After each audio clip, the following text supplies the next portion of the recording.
नमस्कार दोस्तों, BCR news में आपका स्वागत है। मैं हूं आपका होस्ट एंड दोस्त अजय शास्त्री। जी हां दोस्तों, आज खबर मुजफ्फरनगर यूपी से है। शुक्रताल एक तीर्थ स्थान पड़ता है जहां पर आजकल हम देखने को मिल रहा है हमें कि वहां पर मुस्लिम लोग जो है ज़्यादा आना शुरू हो गए हैं और अपना घर बसाना शुरू कर दिया है।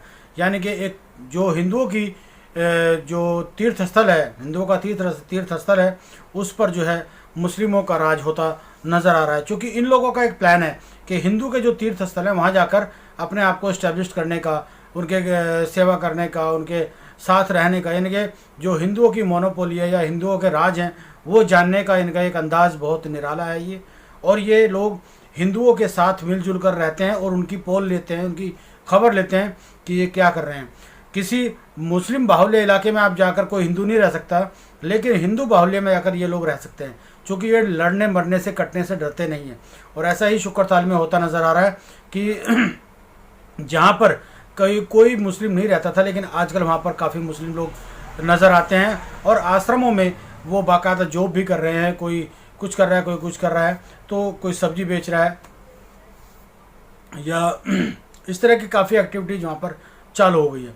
तो पहले कोई नज़र नहीं आता था अशोक तीर्थ पे कि कोई मुस्लिम वहाँ पे रहता है, क्योंकि वहाँ टोटली सन्यासी लोग रहते हैं, हिंदू लोग रहते थे वहाँ पर। हमारे जो हिंदू सम्राट हैं नरसिंहानंद सरस्वती जी महाराज, आज वो वहाँ पहुँचे हैं। उन्होंने जाकर के जो शुक्रताल में देखा है उसके लिए उन्होंने आवाज़ उठाई है कि जिस तरीके से एक हिंदुओं के तीर्थ स्थल पर मुस्लिम लोगों का जो है बढ़ना बहुत ही हिंदुत्व के लिए सबसे बड़ा ख़तरा है।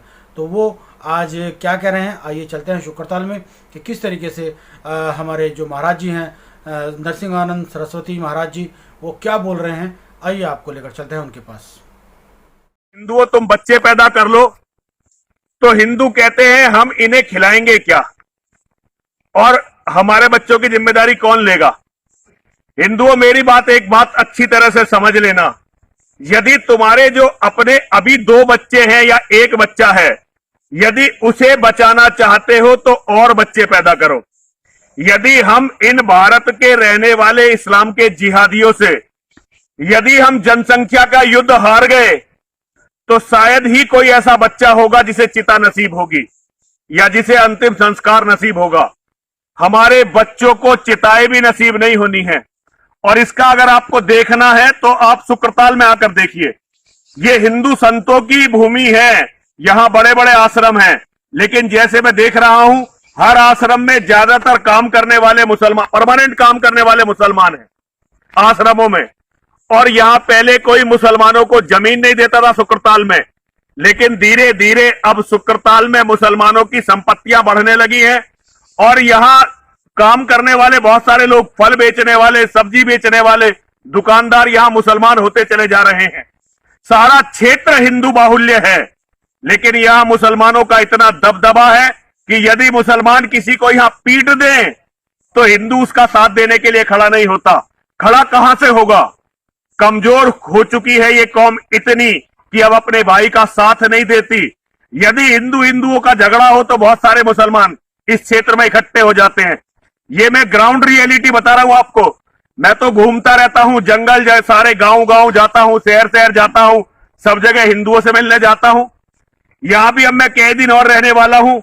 पूरा क्षेत्र बाहुबली जाटों का और गुजरों का है, जिनके पास बहुत सारे असले हैं, बहुत सारे हथियार हैं, लेकिन घर में बच्चे ही नहीं हैं।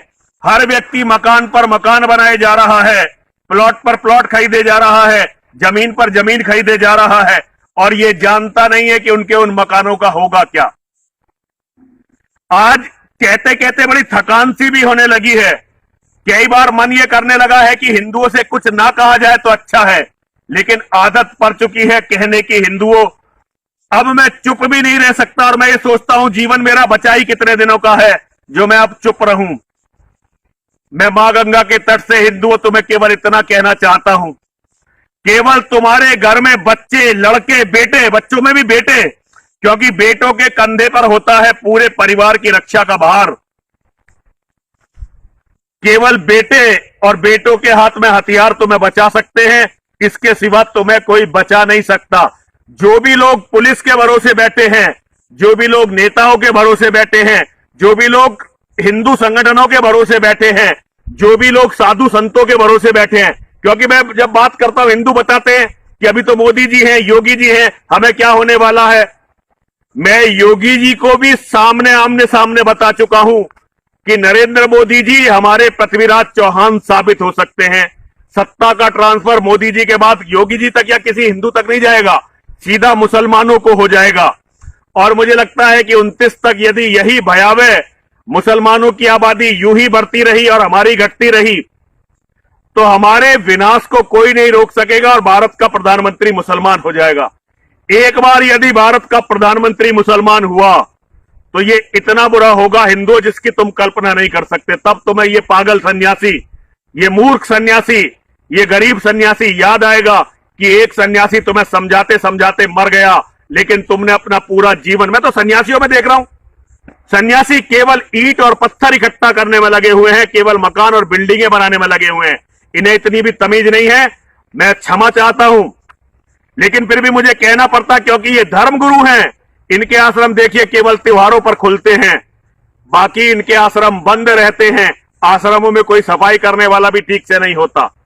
यदि हिंदू जीवित रहना चाहते हैं तो अपने धर्म गुरुओं से कहें, जैसे मुसलमानों की मस्जिदों से और मौलानाओं से वे मदरसे बनाते हैं और गरीब बच्चों को रखते हैं, उन मदरसों में भोजन देते हैं, ऐसे ही हमारे सारे मठों को, सारे मंदिरों को गुरुकुल बनाने चाहिए। और गुरुकुल इनके मदरसों जैसे नहीं बनाने चाहिए, एक से एक आधुनिक गुरुकुल बनाना चाहिए, जहां से योद्धा पैदा हो, जहां से लड़ाकू पैदा हो, जहां से अफसर पैदा हो, जहां से वैज्ञानिक पैदा हो, डॉक्टर पैदा हो, इंजीनियर पैदा हो, मैनेजर पैदा हो, वकील पैदा हो। ऐसे गुरुकुल बनाने चाहिए ताकि गरीब लोगों से कहा जा, गरीब कोई दूसरे नहीं है, वो हमारे असली भाई हैं, उनसे कहा जा सके कि बच्चे तुम पैदा करो, पैदा करके हमें दे दो, हम पालकर तुम्हें दे देंगे। बड़ा हुआ तो क्या हुआ, जैसे पेड़ खजूर, पंछी को छाया नहीं, फल लागत अति दूर।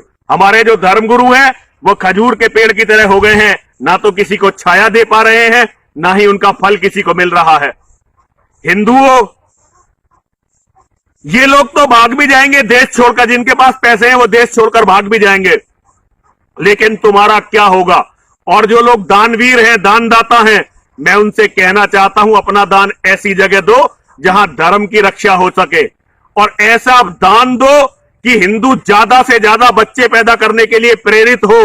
तुम यदि खुद बच्चे नहीं पैदा कर सकते तो जो तुम्हारे साथ मजबूत हिंदू रहते हैं उनसे कहो कि बच्चे पैदा करो, हम खर्चा देंगे, हम गोद लेंगे। इससे बड़ा कोई धर्म नहीं हो सकता। यदि सनातन मिट गया, यदि सनातन धर्म मिट गया तो तुम्हें किसी को भी स्वर्ग की तो छोड़ दो, नरक में भी जगह नहीं मिलेगी और तुम्हारी आत्माएं ऐसे ही शाश्वत ब्रह्मांड में घूमती रहेंगी। मेरा केवल हिंदुओं तुमसे इतना कहना है, जनसंख्या की लड़ाई को मत हार जाना। हर हिंदू को बताओ कि ये जो तुम एक एक कीड़ा पैदा कर रहे हो ये बेटा नहीं होता, बोझ होता है। इस बोझ को अपने संसाधनों में बदलो। हर हिंदू 3-3, 4-4 बेटे पैदा करे। यही गंगा मां के तट से मेरा एक संदेश है हिंदुओं के लिए।